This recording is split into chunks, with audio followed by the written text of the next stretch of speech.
الحمدللہ رب العالمین والصلاة والسلام علی سید الانبیاء والمرسلین اللہم صلی علی سیدنا و مولانا محمد وعلی آلہ واصحابہ وبارک وسلم وصلی علیہ۔ دنیا کے تمام دیکھنے والوں کو، تمام چاہنے والوں کو، تمام پیار کرنے والوں کو، اور جہاں جہاں تک اس وقت میری آواز کو سنا اور مجھے دیکھا جا رہا ہے، جنید اقبال کی جانب سے انتہائی محبت کے ساتھ السلام علیکم۔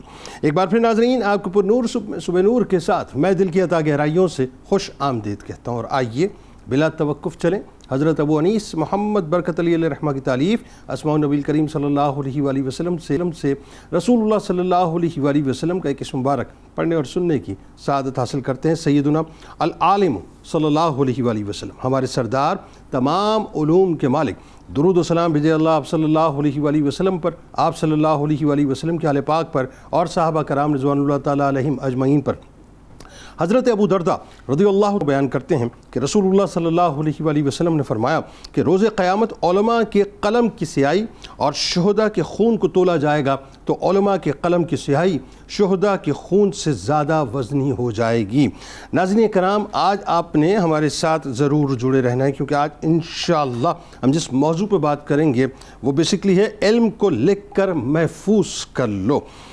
اچھا، اب بات یہ ہے کہ جو علم کی اہمیت ہے اس کو ذرا سمجھنے کے لیے اس بات کا اندازہ کچھ یوں لگانے کی کوشش کریں کہ اللہ کی طرف سے اترنے والی سب سے پہلی وحی، اللہ کی طرف سے اترنے والی سب سے پہلی ہدایت، اللہ کی طرف سے اترنے والا سب سے پہلا کلام، یا یوں کہیے کہ اللہ کی طرف سے بھیجا جانے والا سب سے پہلا لفظ، یا یوں کہہ لیجئے کہ اللہ کی طرف سے جو پہلا انٹریکشن بنی آدم سے ہوا وہ لفظ اقرا کے ساتھ ہوا، یعنی اقرا بسم ربک الذی خلق خلق الانسان من علق اقرا وربک الاکرم الذی علم بالقلم علم الانسان ما لم یعلم، یعنی پڑھو اپنے رب کے نام سے جس نے پیدا کیا، آدمی کو خون کی پھٹک سے بنایا، پڑھو اور تمہارا رب ہی سب سے بڑا کریم جس نے قلم سے لکھنا سکھایا، آدمی کو وہ سکھایا جو نہیں جانتا تھا۔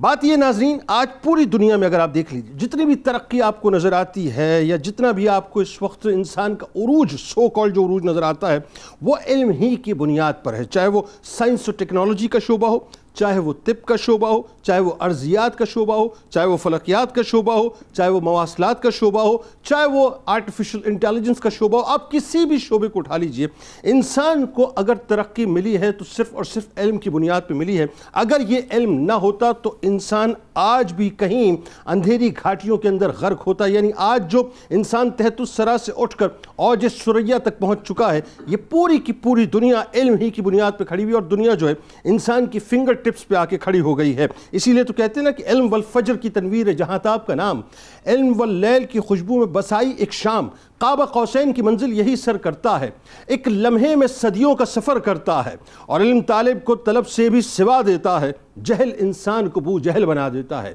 علم نے خون رگے جاں دیا اور نہ مرا، علم نے زہر کا پیمانہ پیا اور نہ مرا، علم سقراط کی آواز ہے عیسیٰ کا لہو، علم گہوارہ و سیارہ و انجام و نمو، علم عباس علمدار کے زخمی بازو، علم بیٹے کی نئی قبر پہ ماں کے آنسو، وادی ابر میں قطروں کو ترس جائے گا، جو ان اشکوں پہ ہنسے گا وہ جھلس جائے گا۔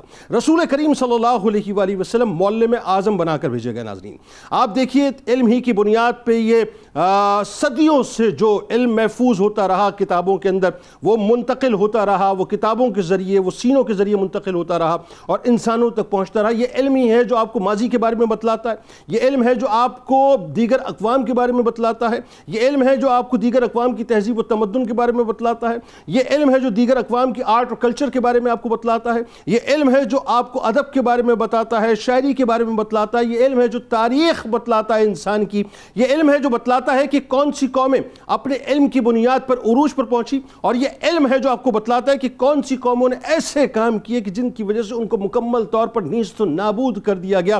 اللہ تبارک و تعالیٰ نے اس علم کا بہترین منبع اور مرکز جس کتاب کو سب سے پہلے بنایا وہ یقیناً کلام مجید ہے، کہ وہ علم کی ایسی سورس ناظرین جو پکار پکار کے کہتا ہے کہ ذرا غور تو کرو، ذرا تدبر تو کرو، ذرا سوچو تو صحیح۔ اور اس کے بعد ناظرین علم کا جو دوسرا مرکز اور سورس ہے وہ احادیث مبارکہ ہیں۔ اچھا، علم انسان کے اندر جو تبدیلیاں پیدا کرتا ہے نا، اس کو بھی ذرا سمجھ لیجئے۔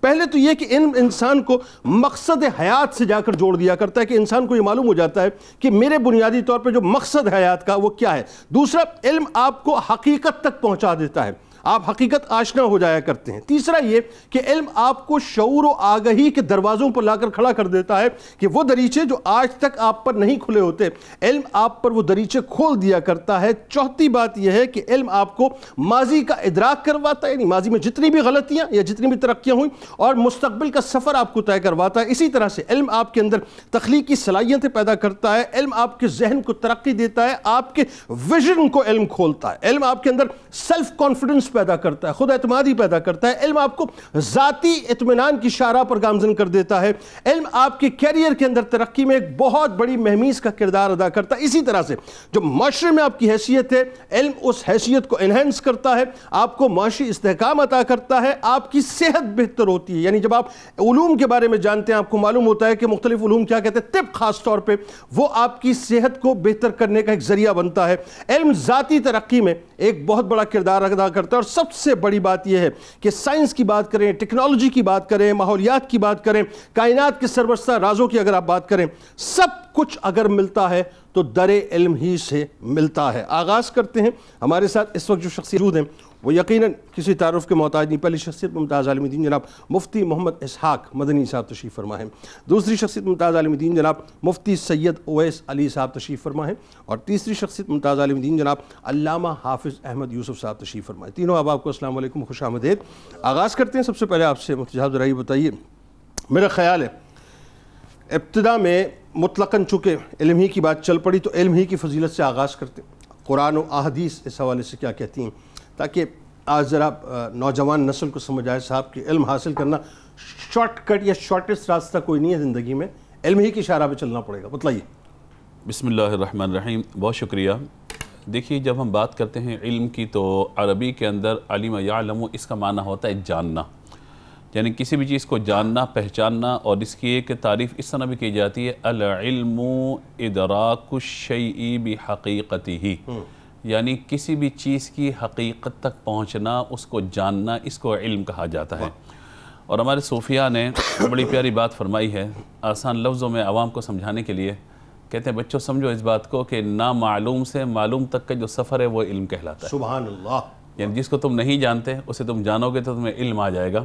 یہ عوامی انداز میں لوگوں کے ذہنوں کے مطابق جو ہے وہ بات کو بیان فرمایا گیا کہ نامعلوم سے معلوم تک کا سفر یہ علم کہلاتا ہے۔ سبحان اللہ۔ اب دیکھیے کہ ہم یہ اندازہ لگائیں کہ اس معاشرے کے اندر جس طرح آپ نے اپنے تمہیدی کلمات میں سرنامہ کلام میں اس بات کو بخوبی واضح فرمایا کہ علم کے بغیر ترقی ممکن نہیں ہے، چاہے وہ دینی ہو، چاہے دنیاوی ہو، چاہے ہم اپنی عبادات، اخلاقیات و معاملات کے اعتبار سے دیکھیں، معیشت و معاشرت کے اعتبار سے دیکھیں، جب تک آپ کے پاس علم نہیں ہے آپ ترقی نہیں کر سکتے۔ بالکل۔ اور میں تو صرف مسلمان کی نہیں، حضرت انسان کی اگر بات کروں تو آپ دیکھیے کہ قرآن پاک پورا کا پورا اللہ تبارک و تعالیٰ کا بڑا عظیم الشان کلام، لیکن نبی مکرم علیہ الصلوۃ والسلام کے قلب اطہر پر جو پہلا لفظ نازل فرمایا گیا وحی کی صورت میں وہ اقرا ہے، پڑھیے۔ سبحان اللہ۔ یہ کیا ہے اس کا پڑھنا بمعنی یہ ہے کہ اقرا صرف پڑھنا نہیں ہے، بلکہ اقرا کے اندر جو معارف اور معنی پوشیدہ ہیں ان تک پہنچنا، کیونکہ ابتدائی 5 آیات ہی ہمیں بتاتی ہیں سورہ علق کی کہ یہ وہ علم ہے کہ صرف اقرا نہیں ہے، بلکہ اس اقرا لفظ کا جو ادراک ہے وہ زبان سے لفظ ادا ہو رہے ہیں، مگر وہ اپنے باطن کے اندر وہ چیزیں رکھتا ہے کہ اگر آپ اسے اپنے باطن تو لے کر کے جائیے تو آپ کو واضح ہو جائے گا کہ فقط یہ لفظ اقرا نہیں ہے، یہ اقرا میری پوری زندگی سے جڑا ہوا ہے۔ سبحان اللہ۔ پیدائش سے لے کر، یعنی ماں کی گود سے لے کر لحد تک کا جو علم کا سفر ہے وہ سارے کا سارے اقرا کے اندر پوشیدہ ہے کہ آپ اس کو حاصل کیجئے اور اس کو دیکھیے۔ میرے پیارے آقا صلی اللہ تعالیٰ علیہ وآلہ وسلم پر جو اللہ تبارک و تعالیٰ نے کلام کو نازل فرمایا، اس میں ایک بات اللہ تبارک و تعالیٰ نے بطور گواہی کے بیان فرمائی، اور یہ آیت مبارکہ سورہ آل عمران کی آیت نمبر 18 فرمایا شہید اللہ انہ لا الہ الا ہو والملائکۃ واولو العلم قائما بالقسط۔ اللہ نے گواہی دی کہ اس کے سوا کوئی معبود نہیں۔ شہید اللہ، اللہ نے گواہی دی اس کے سوا کوئی معبود نہیں، والملائکہ، اور اس کے فرشتوں نے گواہی دی۔ کیا گواہی دی؟ یہی کہ اللہ کے سوا کوئی معبود نہیں، اور اگلی بات فرمایا گیا وَأُولُو الْعِلْمِ، اور اہل علم میں اس بات کی گواہی دی کہ اللہ کے علاوہ کوئی معبود نہیں ہے. سبحان اللہ. حالانکہ اللہ کی گواہی کافی ہے، فرشتوں کی گواہی بھی کافی ہے. کیا بات. لیکن فرمایا اہل علم جب یہ بات کریں گے اللہ کے ساتھ کوئی معبود نہیں، تو وہ ایسی سن کے بات نہیں کر رہے ہوں گے بلکہ جان کر اور علم کے ذریعے وہ بات کر رہے ہوں گے. اور اہل علم کا ویٹیج بھی آ گیا یہاں پر. تو یہ بغیر علم کے ظاہر کہ کوئی بات کرنا، یہ سارا معاملہ ہمیں بتاتا ہے کہ ایک عالم کا بات کرنا، علم والے کا بات کرنا، اللہ تعالیٰ اس کو کس انداز سے یہاں پر بیان فرما رہا ہے. اور فرمایا قرآن پاک کی جو آیات ہیں اس اعتبار سے آپ دیکھیں سورہ العنکبوت کی آیت نمبر 49 میں فرمایا بل ہوا آیات بینات فی صدور الذین اوتوا العلم، فرمایا کہ یہ وہ روشن آیتیں ہیں، ان کے سینوں میں ہیں یہ آیتیں جن کو اللہ نے علم عطا فرمایا. سبحان اللہ. اس کا مطلب ہے کہ قرآن کی آیات پڑھ لینا کچھ اور ہے، اس کا علم آ جانا کچھ اور ہے. سبحان اللہ. اور یہ علم اسی وقت آئے گا جب بارگاہ مصطفیٰ صلی اللہ تعالیٰ علیہ وآلہ وسلم سے ابو ہریرہ آ کر عرض کریں گے یا رسول اللہ مجھے کوئی عطا کیجئے، دنیوں بھر کر عطا فرما دیں گے. یہ پڑھنا اور ہے، سمجھ لینا اور ہے، اور علم کا دل کے اندر آ جانا یہ کچھ اور معاملہ ہے. اس لیے ہمارے یہاں دیکھیے کہ ایک بات کی جاتی ہے کہ مقصد علم، نصاب علم، نتیجہ علم، ذریعہ علم اور حد علم. میں چاہتا ہوں کہ مختصراً میں ان 5 باتوں پر بات کر لوں. بتلائیے. مقصد علم یعنی علم آپ حاصل کریں، مقصد کیا ہے آپ کا؟ یعنی اگر ہم دنیاوی علوم کی بات بھی کر لیں تو آپ دنیاوی طور پر کوئی منفعت، کوئی فائدہ حاصل کر لیں گے اس سے. ہو سکتا ہے کہ آپ کو اچھی جاب مل جائے، ہو سکتا ہے کہ اچھے بزنس مین آپ بن جائیے. ہمارا سوشل میڈیا بھرا پڑا ہے کہ آپ اس نالج کی طرف جائیے، یہاں جائیے، یہاں جائیے، چیٹ جی پی ٹی آ گیا، اے آئی آ گیا، پتہ نہیں کیا کیا، یہ سب چیزیں مل گئی. نالج تو مل رہی ہے لیکن کیا وہ نالج، وہ علم آپ کو اس مقصد کے قریب کر رہی ہے کہ جو آپ کی زندگی کا مقصد تھا؟ بے شک. تو یعنی آپ انفارمیشن کی دنیا میں ہیں یا نالج بیس دنیا میں، یہ فرق ہے. یس یس، اس ڈیفرنس کو آپ کو سمجھنا پڑے گا کہ دونوں کے اندر تفاوت اور فرق کیا ہے. نمبر 1. نمبر 2، نصاب تعلیم کیا ہے آپ کا؟ کیا نصاب تعلیم آپ نے وہ رکھا ہوا ہے کہ جس سے آپ کی دنیا بھی سجے اور آخرت بھی بہتر ہو جائے، یا نصاب تعلیم سے مراد فقط دنیاوی علوم ہیں آپ کے؟ نمبر 3، اس علم کا نتیجہ آپ کو کیا مل رہا ہے؟ نتیجہ آپ کو تقوی کی صورت میں مل رہا ہے، طہارت کی صورت میں مل رہا ہے، پاکی کی صورت میں مل رہا ہے، یا نتیجہ والدین کی نافرمانی اور صرف اپنی ذاتیت، اپنی انا کی خاطر آپ کو مل رہا ہے؟ نمبر 4، ذریعہ علم آپ کا کیا ہے؟ کہ استاد سے سیکھ رہے ہیں، کسی بڑے سے سیکھ رہے ہیں، سمجھدار سے سیکھ رہے ہیں، کس کو آپ نے استاد شیخ بنایا ہے، کس سے سیکھ رہے ہیں، یا خود بخود بس آتا چلا جا رہا ہے آپ کو؟ اور اس کے بعد آخری حد علم آپ کے کیا ہے؟ علم کی آپ نے انتہا کو کس طریقے سے حاصل کرنا ہے اور کیا کرنا ہے؟ تو یہ تمام چیزیں جب ہم اپنے سامنے رکھتے ہیں تو اب بات وہ آ جاتی ہے کہ ہمارے معاشرے میں جب علم ختم ہو گیا تو شعور باقی رہا، شعور ختم ہو گیا. اور شعور اور شعور کے اندر جو پوشیدہ شے ہے وہ عین ہے، اور یہ عین ہمیں بتاتی ہے کہ عین جو ہے وہ علم ہے. اس لیے فرمایا کہ طلب العلم فریضۃ علی کل مسلم، ہر مسلمان پر اس بات کو لازم قرار دیا کہ وہ علم حاصل کرے.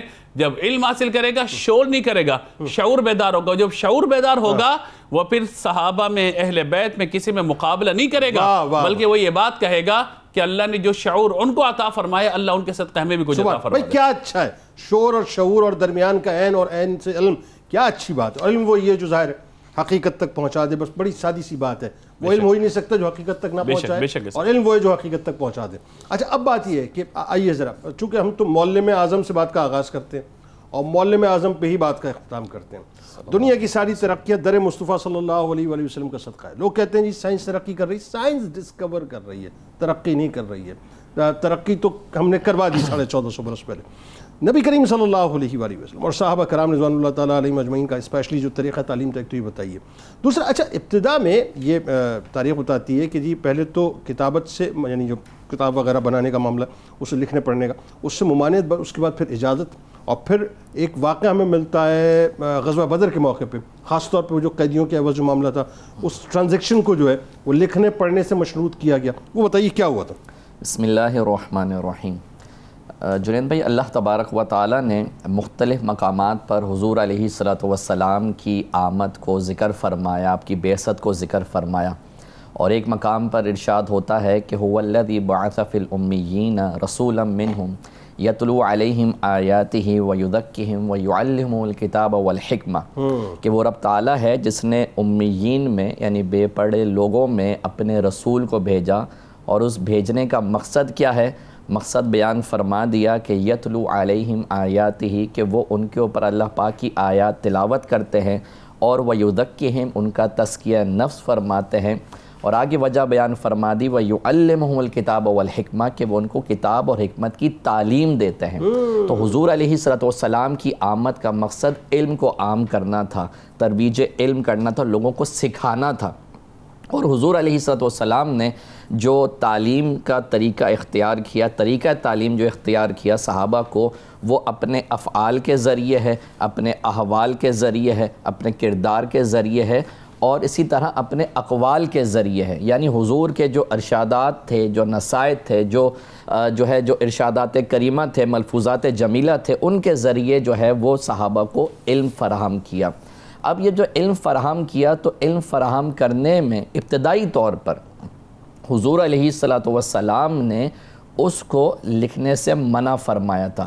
اس کی وجوہات علماء نے یہ بیان فرمائی ہیں کہ ایک طرف قرآن کا نزول ہو رہا ہے اور حضور کے ارشادات کریمہ بھی جاری ہو رہے ہیں، تو کہیں ایسا نہ ہو کہ ساتھ لکھ دیا جائے قرآن کے حضور کے فرامین اور پھر ان میں عام لوگوں کے لیے متشابہ لگ جائے کہ یہ کہیں قرآن تو نہیں۔ تو اس عام لوگوں کو جو ہے متشابہ لگانے سے بچانے کے لیے اور قرآن میں اور حدیث میں تمییز کرنے کے لیے حضور نے ابتدائی دور میں ممانعت فرمائی، لیکن اس کے بعد خود حضور نے اس کا امر فرمایا، حکم ارشاد فرمایا، لکھنے کا آرڈر کیا۔ چنانچہ اس حوالے سے ہم احادیث کریمہ دیکھتے ہیں تو امام بخاری اپنی صحیح میں ایک حدیث مبارک لے کے آتے ہیں، فرماتے ہیں فتح مکہ کے موقع پر حضور نے طویل خطبہ ارشاد فرمایا، تو وہاں پر یمن سے ایک شخص آئے ہوئے تھے، ان کا نام ابو شاہ تھا، تو انہوں نے حضور کی بارگاہ میں یہ ریکویسٹ کی کہ اکتبو لی یا رسول اللہ صلی اللہ علیہ وسلم، یا رسول اللہ صلی اللہ علیہ وسلم میرے لیے یہ خطبہ لکھ دیجئے۔ تو حضور نے اپنے غلاموں کو حکم ارشاد فرمایا کہ اکتب لی فلاں، کہ یہ جو خطبہ ہے یہ فلاں شخص کے لیے یعنی ابو شخص کے لیے لکھ دو۔ تو بغیر طور پہ کتابت کا سلسلہ حضور کے دور سے ہی شروع ہو گیا۔ اسی طرح اگر آگے ابو داؤد کی ہم روایت دیکھتے ہیں تو وہاں حضرت عبداللہ ابن عمر رضی اللہ تعالی عنہ کی بالکل واضح اور صاف حدیث مبارکہ ہمیں اس انداز میں نظر آتی ہے، فرماتے ہیں کہ کنت اکتب کل ما اسمع من رسول اللہ صلی اللہ علیہ وسلم، کہنا ہے کہ حضور علیہ السلام سے جو کچھ میں سنتا میں لکھ لیا کرتا تھا۔ تو بعض لوگوں نے مجھے یہ کہا کہ آپ جو ہے حضور سے ہر کلام سن کر لکھ لیتے ہیں، حضور بھی بشر ہیں، کبھی خوشی ہوتی ہے کبھی غم ہوتا ہے، تو ہر چیز نہ لکھا کریں۔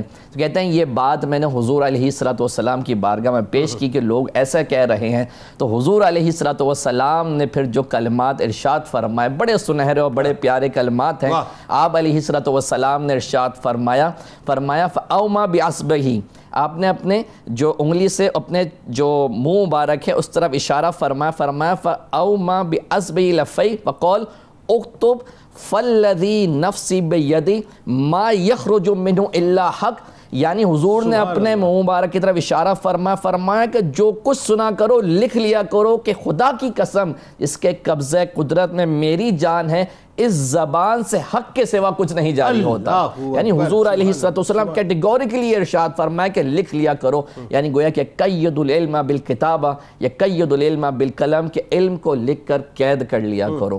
اسی طرح حضرت ابو ہریرہ رضی اللہ تعالی عنہ حضرت عبداللہ ابن عمر ابن عاص کے حوالے سے بیان فرماتے ہیں کہ صحابہ میں مجھ سے زیادہ کسی کے پاس احادیث محفوظ نہیں تھی سوائے حضرت عبداللہ ابن عمر ابن عاص کے۔ اور کیوں وجہ بھی بیان فرما دی کانا یکتب ولا اکتب، کہ میں تو لکھتا نہیں تھا کیونکہ حضور کی عطائیں ہو گئی تھیں، جیسے کہ مفتی صاحب نے بھی ذکر کیا کہ حضور کی بارگاہ میں ابو ہریرہ حاضر ہو رہے ہیں اور عرض کر رہے ہیں یا رسول اللہ یاد کرتا ہوں یاد نہیں رہتا، حضور کچھ دیتے ہیں، اور وہ کیا دیتے ہیں وہ معطی جانتا ہے اور معطا جس کو ملا وہ جانتا ہے۔ تو جو ملا حضور علیہ السلام کی بارگاہ سے وہ ایسا ملا کہ اس کے بعد ابو ہریرہ نے جو یاد رکھا وہ یاد رکھا، اور اتنا کثیر احادیث کا ذخیرہ آپ کا ہے کہ نہ صرف آپ نے یاد رکھا بلکہ اس کو لکھا بھی۔ چنانچہ ایک دفعہ حضرت عمر بن امیہ بیان کرتے ہیں اور حافظ ابن حجر عسقلانی نے اس کو اپنے مقدمہ فتح الباری میں بیان کیا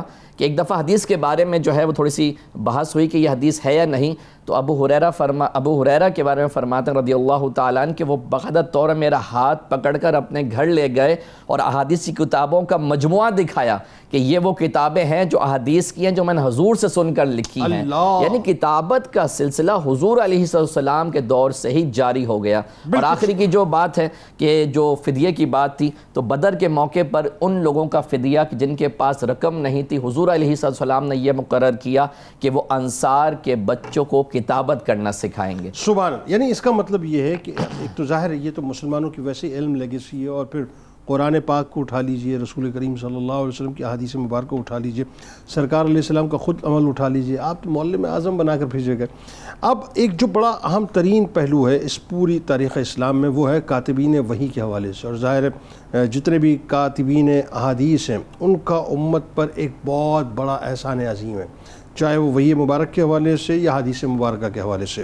اور ظاہر ہے پھر تدوین حدیث کا معاملہ آگے آتا ہے، علوم دینیہ کی کتابت کے ادوار آتے ہیں۔ اس پہ ذرا گفتگو کریں اور لوگوں کو بتائیں صاحب کہ جو 1450 برس پہلے جن صحابہ کرام رضوان اللہ تعالیٰ علیہ مجمعین نے یا اکابرین امت نے جو خون جگر دیا ہے اپنا، آج اس کا صدقہ ہم علم کی صورت میں دیکھ رہے ہیں، بتائیے۔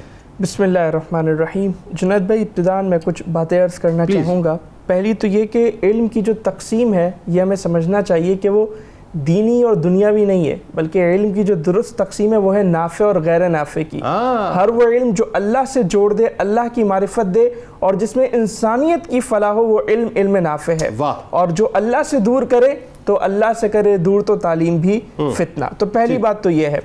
دوسری یہ کہ وہ علم جس کے حصول پر ثواب ہے، جو طلب العلمی فریدتن کا مصداق ہے، وہ علم دین ہے، وہ علم فرائض ہے، یعنی عقیدے کا علم، عبادات کا علم، معمولات کا علم، حلال و حرام کی تمیز، تو اس کو بھی غور کرنا چاہیے۔ ہاں، دیگر علوم سے اسلام نے، شریعت نے منع نہیں کیا، اور انہیں اگر اچھی نیت سے حاصل کیا جائے تو اس پر بھی ثواب جو ہے وہ یقیناً ملے گا۔ اچھا، جب ہمارے یہاں دینی علم کہا جاتا ہے تو اس سے عموماً مراد لیا جاتا ہے مدرسے والا علم، یعنی وہ علم جو درس نظامی میں پڑھائے جاتے ہیں۔ تو اگر ہم دیکھیں تو عموماً علم کی جو ہے وہ دو طرح ہمارے سامنے تقسیم آتی ہے۔ ایک ہوتے ہیں علوم عالیہ، ٹھیک ہے، جس سے ہم صرف، نحو، بلاغت، منطق، فلسفہ، یہ علوم عالیہ ہوتے ہیں۔ اور دوسرے ہیں علوم عالیہ جنہیں علوم مقصودہ کہا جاتا ہے، یعنی تفسیر، حدیث، فقہ، علم الکلام، تو یہ علوم جو ہے وہ مقصودہ کہلائے جاتے ہیں۔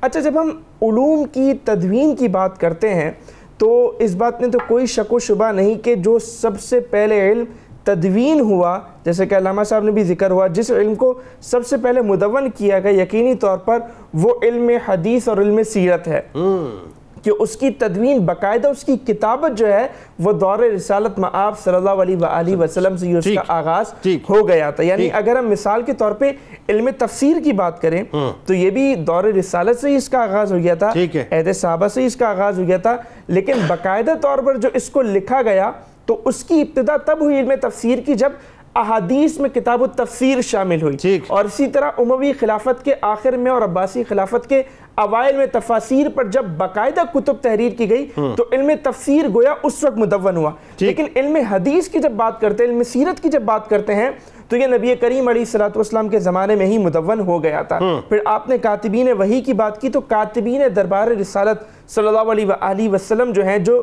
جن کی تعداد 40 سے زائد ہمیں ملتی ہیں، مختلف اقوال اس میں ہمیں ملتے ہیں، تو وہ کاتبین وحی بھی تھے، کاتبین حدیث بھی تھے، اور نبی کریم علیہ السلام کی جو دستاویزات تھیں اس کے بھی کاتب تھے، جو خطوط تھے اس کے بھی وہ کاتب تھے۔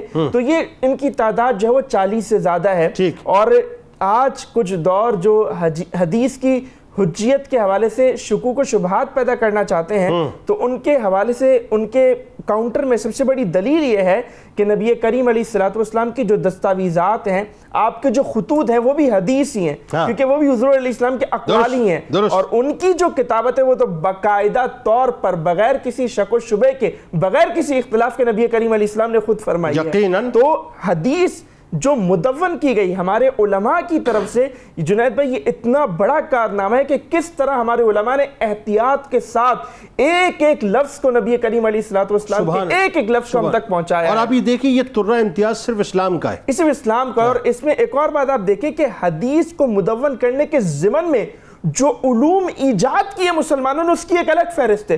مثال کے طور پہ علم اسماء الرجال، یعنی جو راویان ہیں ان کے نام، ان کے حسب نسب، ان کی قوم وہ کیسے تھے، ان کا کردار کیسا تھا، ان سب کے بارے میں جو ہے وہ علم، تو یہ باقاعدہ طور پہ مسلمانوں نے اس علم کو ایجاد کیا. میں آخر میں ایک بات کہنا چاہوں گا کہ جب علوم اسلامیہ کی تدوین کی بات ہو اور آج کے دور میں اسپیشلی ڈاکٹر فواز سیزگین کی بات نہ کی جائے تو بات ادھوری رہ جاتی ہے. ڈاکٹر فواز سیزگین انہوں نے تاریخ التراث العربی کے نام سے ایک بہت بڑا کارنامہ سر انجام دیا. 10 جلدوں میں یہ کام ہے اور اس میں انہوں نے یہ پروف کیا کہ مسلمانوں نے جو علم کی بنیاد رکھی، جو علم کو تدوین کیا، وہ کوئی 2ری 3ری صدی ہجری میں بیت الحکمت جو مامون الرشید نے قائم کیا، تب سے مسلمانوں کی علمی تاریخ کا آغاز نہیں ہوتا، بلکہ مسلمانوں نے 1 صدی ہجری سے ہی علوم میں اپنی جو ہے وہ کامیابیاں دکھانا شروع کر دی تھی. اور نہ صرف تفسیر، نہ صرف حدیث، نہ صرف فقہ، بلکہ علم کیمیا، علم ریاضیات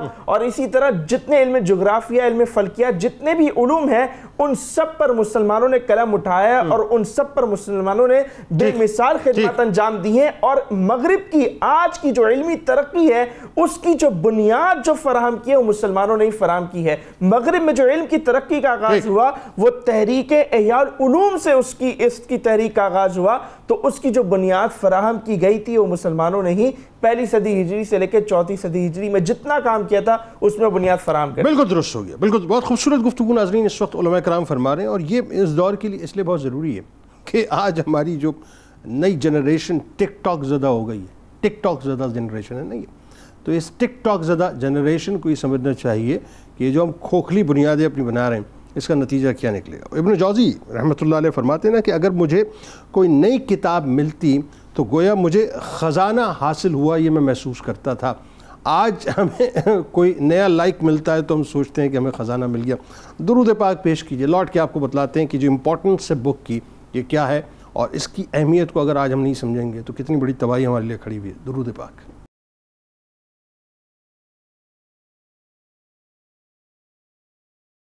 جناب ایک بار پھر میں آپ کو خوش آمدید کہتا ہوں. بڑا انٹرسٹنگ موضوع ہے ناظرین کہ علم کو لکھ کر محفوظ کر لو.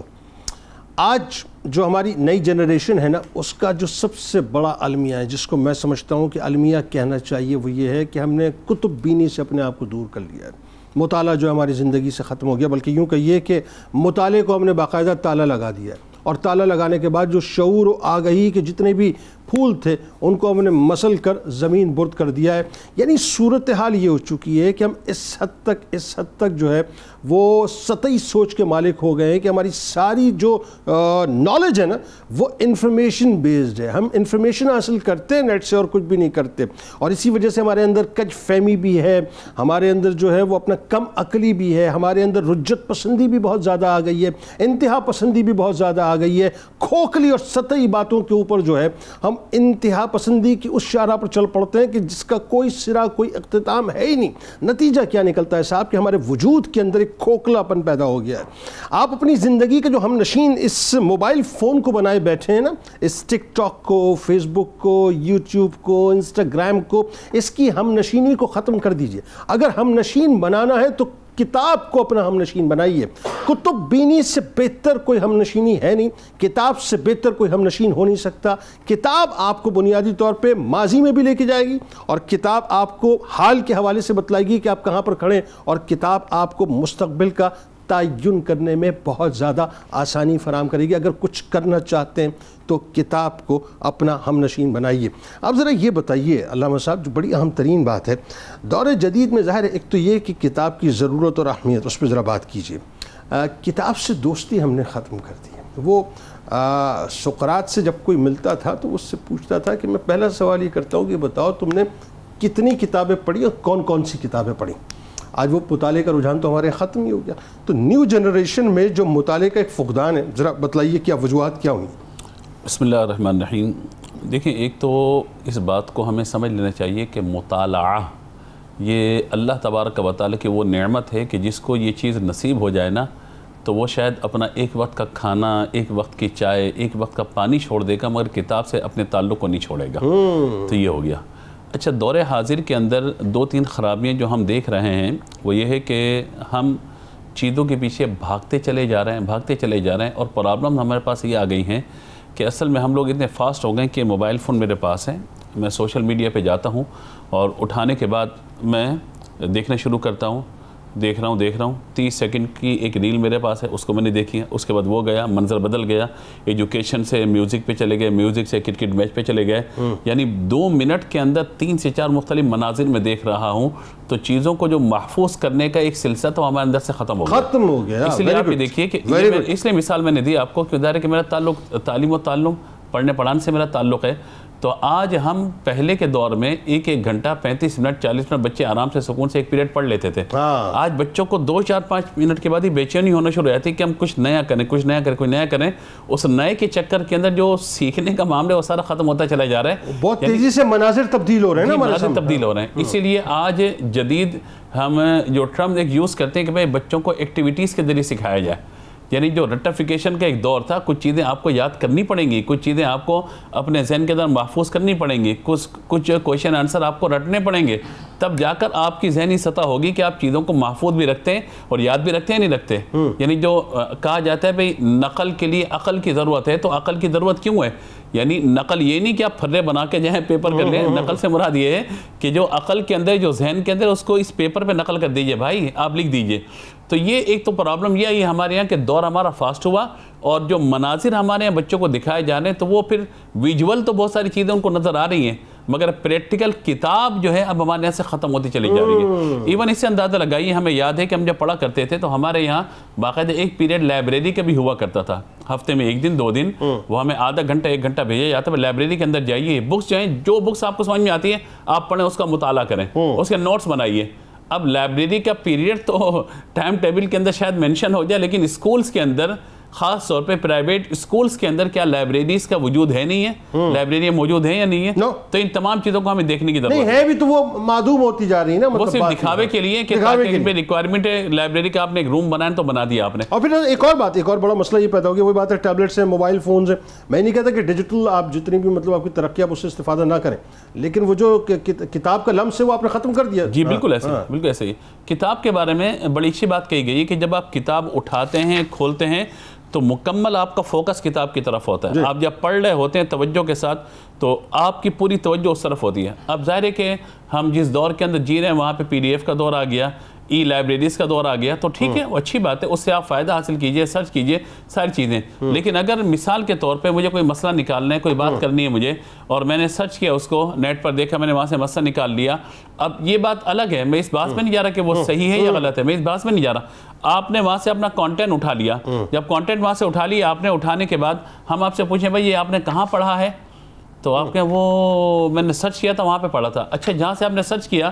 ہو سکتا ہے اس ویب سائٹ پہ دوبارہ آپ جو ہے ایکسیس آپ کا نہ ہو سکے، وہاں تک نہیں جا سکے، لیکن اگر آپ نے کتاب اٹھائی ہے اور کتاب اٹھا کر آپ نے مثال کے طور پہ پیج نمبر 10 کے اندر آپ نے پڑھا ہے، تو 10 سال بعد بھی کوئی آپ سے پوچھے گا نا، آپ کہیں گے میرے لائبریری کے اندر میرے گھر میں کتاب موجود ہے، اس کے پیج نمبر 10 پہ یہ بات لکھی ہوئی ہے، میں بھی نکال کے دکھاتا ہوں آپ کو۔ بہت سے لوگ ایسے دانشور، ادباء، علماء، شورا دے کے جو آج بھی اپنی لائبریری میں ریفرنس دیتے ہیں، اچھا یہ بات فلاں شیلف کے اندر فلاں مطلب جو ہے اپنا بک پڑھی ہے، اس بک کے اس صفحے میں جائیے، یہ تحریر آپ کو وہاں ملے گی۔ میں آج بھی ایسے لوگوں کو جانتا ہوں کہ بالکل ایسے، کیونکہ انہوں نے فزیکل کتاب سے اپنا تعلق مضبوط رکھا ہوا ہے، صرف یہ نہیں کہ ادھر کی بات سن لی، وہاں کا قول پڑھ لیا، وہاں کا سن لیا، وہاں کی ایک ریل دیکھ کے انہوں نے اپنا یعنی علم کا ماخذ وہ نہیں بنایا، بلکہ انہوں نے نالج اور علم کا ماخذ اصل کتاب کو بنایا۔ اس لیے آپ یہ دیکھیے کہ آج ہمارے یہاں جب وہ حفاظ کرام، میں خاص طور بات کرنا چاہتا ہوں، وہ حفاظ کرام جنہوں نے قرآن پاک اٹھا کر پڑھنا چھوڑ دیا، صرف موبائل سے قرآن پاک کو پڑھنا یاد کرنے ان کے حافظے ختم ہو گئے ہیں، کیونکہ قرآن پاک کتاب کا جو لمس اور اس کی برکت اس سے آپ جو ہے محروم ہو گئے ہیں۔ اسی لیے ضروری ہے کہ آپ اگر مطالعہ کر رہے ہیں تو وہ اصل کتاب اگر آپ کی دسترس کے اندر ہے تو وہ آپ کا باقاعدہ ایک فنڈ آپ کے پاس ہونا چاہیے، آپ کی سیلری سے، آپ کے بزنس سے، جو باقاعدہ آپ اپنے گھر میں کوئی لائبریری قائم کریں کہ جس سے کچھ کتابیں مہینے میں 1 آدھ کتاب لازم بچوں کو لا کے دیں، وہ واقعات کی کتاب بھی ہو سکتی ہے، دنیاوی امور کے متعلق بھی کتاب ہو سکتی ہے، ضروری ہے کہ یہ ہم اس بات پر کریں۔ دوسری گزارش میں یہاں پہ کرنا چاہتا ہوں کہ اگر چاہتے ہیں کہ ہمارا مشاہدہ مضبوط ہو اور ہمارا مشاہدہ مضبوط ہونے کے ساتھ ساتھ ہمارا محاسبہ مضبوط ہو، تو یہ سب چیزیں بعد میں ہیں. ان چیزوں کے لیے ضروری ہے کہ آپ کو مطالعہ ہونا چاہیے. مطالعہ ہوگا تو پھر آپ مشاہدہ بھی کر سکیں گے اور اپنا محاسبہ بھی کر سکیں گے.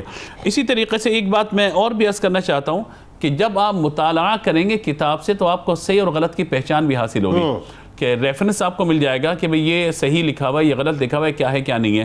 تو یہ ساری چیزیں اس دور کے اندر عرض کرنے کا مقصد یہ ہے کہ میں تمام بچوں سے نوجوانوں سے سب سے گزارش کروں گا اپنے گھر میں کوئی شیلف ضرور بنائیے ایک کہ جس میں کچھ کتابیں رکھی ہوئی ہوں. ہمارے گھروں میں یہ ہوتا تھا پہلے, اب نہیں ہوتا. اسکولز کو چھوڑیے, لائبریری کو چھوڑیے, الزام ترادی چھوڑیے. آپ سب سے پہلے یہ دیکھیے کہ آپ اپنی ذات کے لیے اپنے بچوں کے لیے کیا کر رہے ہیں. جب آپ کتاب سے تعلق قائم کریں گے تو لازمی طور پر آپ کو چیزیں ملیں گی. صرف ایک بات میں عرض کروں, میرے پیارے آقا صلی اللہ تعالیٰ علیہ وسلم نے ہر چیز میں برکت کی دعا کی ہے. اضافہ فقط علم میں کیا ہے, رب زدنی علما.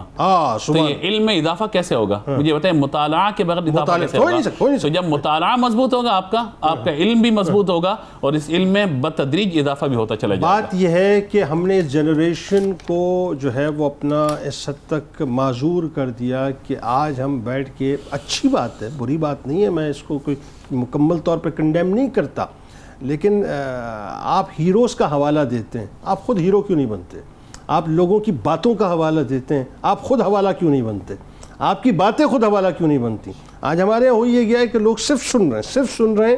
پڑھنے کا جو مزاج ہے, کیونکہ جب آپ پڑھتے ہیں تو پھر آپ کے اندر سے ایک ڈیپتھ بنتی ہے, اور جب ڈیپتھ بنتی ہے تو پھر آپ جو ہے کوئی بات کر پاتے ہیں. اس ظاہر اس ماحول میں آپ ہوتے ہیں. اچھا, اب کیلیگرافی کی اگر ہم بات کریں, کیلیگرافی جو ہے وہ اسلامی فن کا ایک مطلب ایک شاہکار ہے, خطاطی جسے آپ کہتے ہیں. اور ظاہر ہے مسلم ورلڈ کے اندر جو ہے خطاطی کی اپنی ایک اہمیت ہے. قرآن پاک کی اگر آپ عربک کی اگر آپ بات کریں خاص طور پہ, اور پھر حرمین کی اگر آپ خطاطی کی بات کریں تو کیا دیدہ ایک ہمیں انداز نظر آتا ہے. اس پہ ذرا گفتگو کیجئے کہ یہ ترہ مسلمانوں کا ہے خاص طور پہ, بتائیے.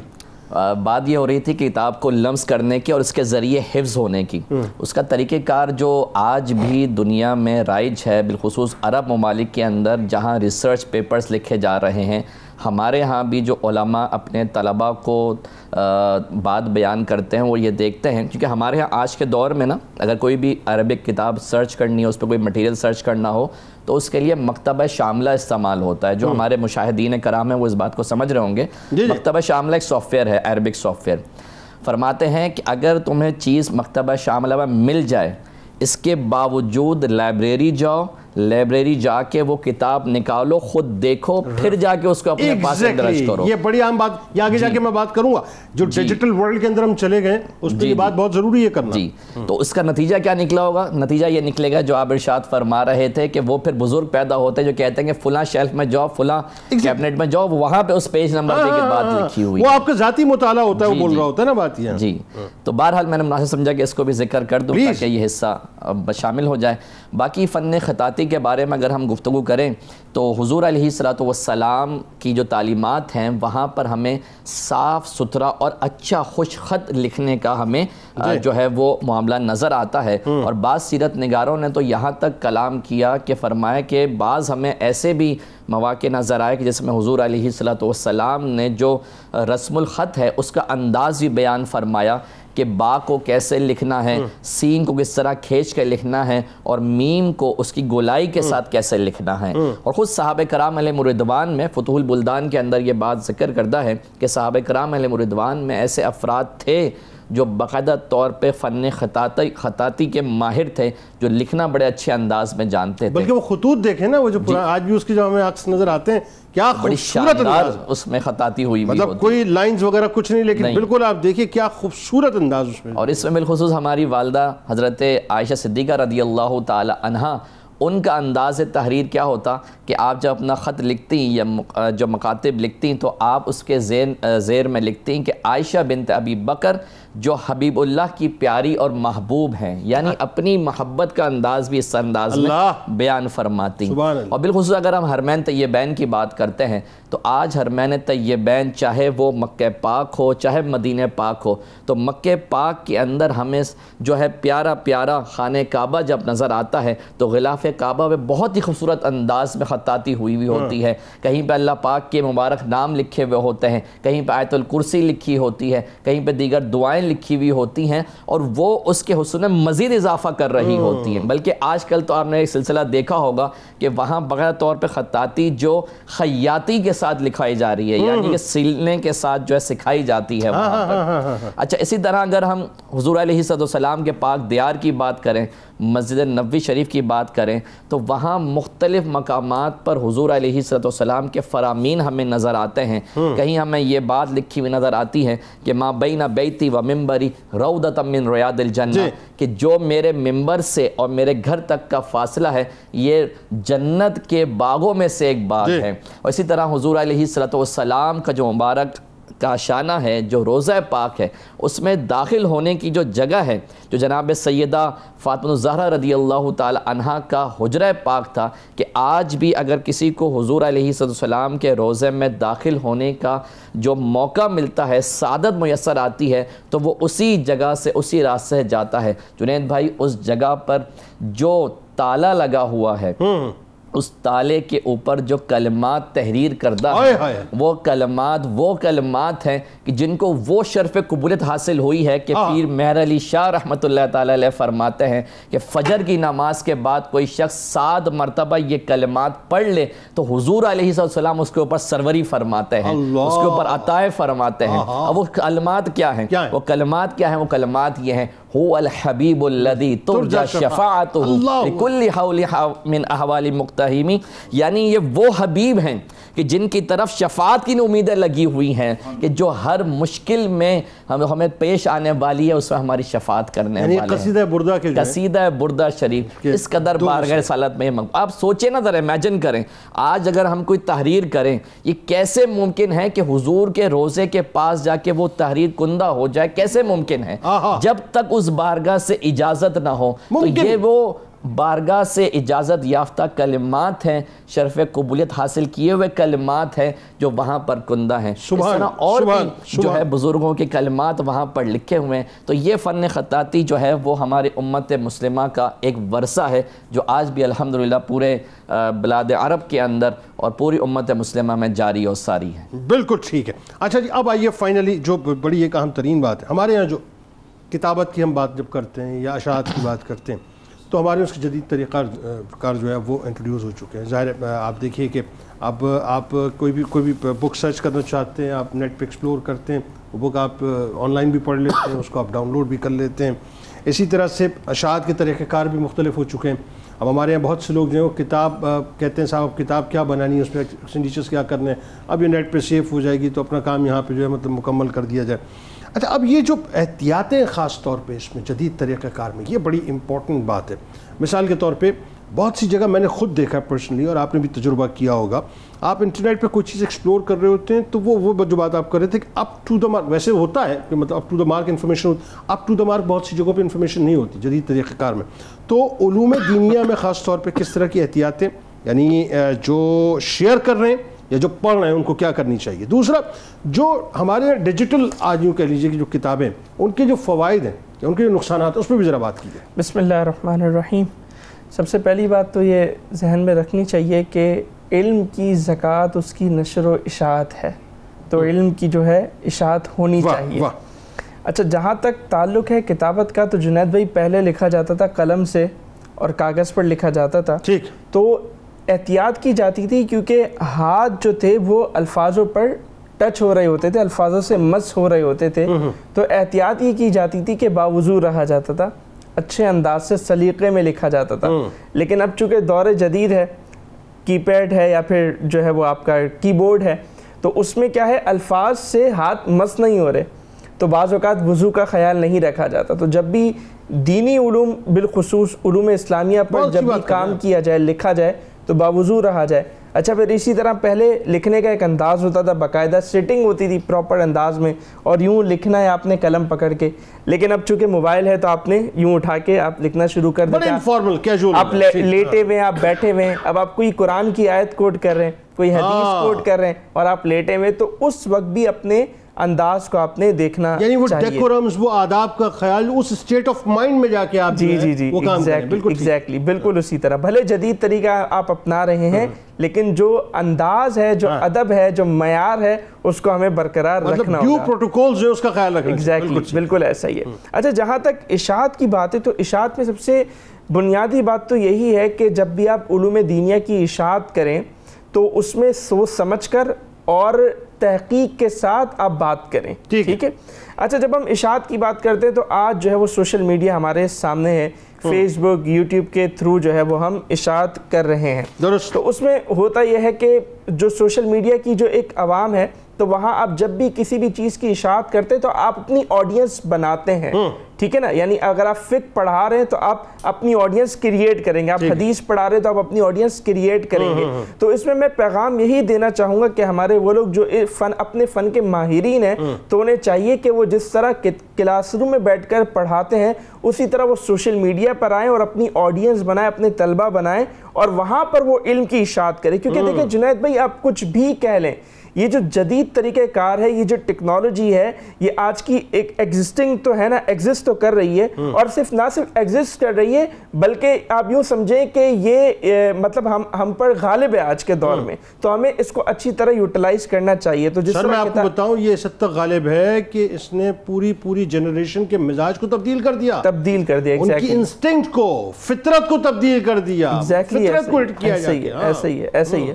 تو ہمارے علماء کو چاہیے کہ وہ اسپیشلی سوشل میڈیا کو استعمال کریں اور اپنی آڈینس کریٹ کریں اور وہ علوم اسلامیہ، وہ ابحاث جو وہ کلاس روم میں پڑھاتے ہیں وہ انہیں جو ہے وہ آڈینس تک بھی پہنچائے اور جو ہے نا دنیا بھر میں جو لوگ بیٹھے ہوئے ہیں ان تک وہ پہنچائے. اچھا اس میں ایک وہی بات کہ جب ہم آن لائن کلاسز کی بات کرتے ہیں تو جس طرح ہم مدرسے میں بیٹھ کر کلاس روم کے ایک ڈیکورم کا خیال رکھتے ہوئے علم حاصل کرتے ہیں تو آن لائن میں اس کا خیال نہیں رکھا جاتا. ٹھیک ہے نا. کوئی بھی کپڑے پہن لیا آپ نے، کسی بھی طرح آپ بیٹھ گئے تو ان چیزوں کا بھی خیال رکھنا آپ کو ضروری ہے. اگر اشاعت علم کے حوالے سے اگر میں عمومی طور پہ کچھ باتیں عرض کرنا چاہوں تو پہلی تو یہ کہ سامعین کے مطابق آپ کلام کریں. ٹھیک ہے. کیونکہ کلموا الناس علی قدر عقولہم.